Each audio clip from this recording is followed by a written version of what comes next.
Къде е микрофона? Къде е микрофона? На бара. Добре. Здравейте на всички. Здравейте, пички. Аз съм Танко Нанков Бончев и съм от Царцово. Това е близо до долината на широките гащи и тихия магарешки рев. Аз не съм го чул. Аз съм Жоро Векове, въобще не знам. Най-хубавото е нечувано за ушите. Какво ще ни представиш? Ще ви спея една песен. Една песен ще ни спееш. Аз отивах за хляб и реших да се отбирам. Това е твоя талант, така ли? Искаш ли музика? Готови ли сме? Да. Добре. Ай, това е Танко от Царцово. Ай, аплодисменти за него. Майстро, готов ли си? Фани мене! Навали малко, навали. Фани мене!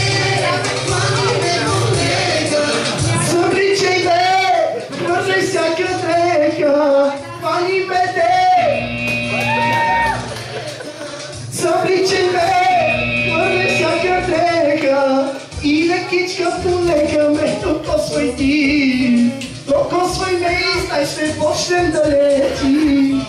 И лекичка полека ме докосвай ти! Докосвай ме и знай ще почнем да лети!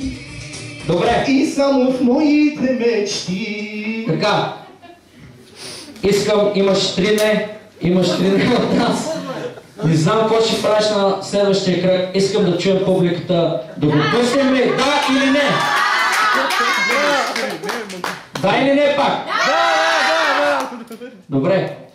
Благодаря на публиката. Аз не знам какво ще направиш на следващото. Ще гледам шоу. Какво ще кажеш? Миндил? Че сте прекрасен. Давам ти да. Благодаря.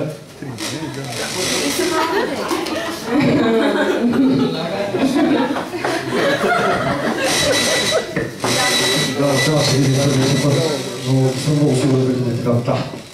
Да. Ще види следващия път. Там ти да. Благодаря. Добре, аз също ти давам да, за да видим какво ще направи следващия кръг. Ай, аплодисменти за Танко! Браво, браво! Браво, бе! Кръгът си за втори кръг. Така, следващия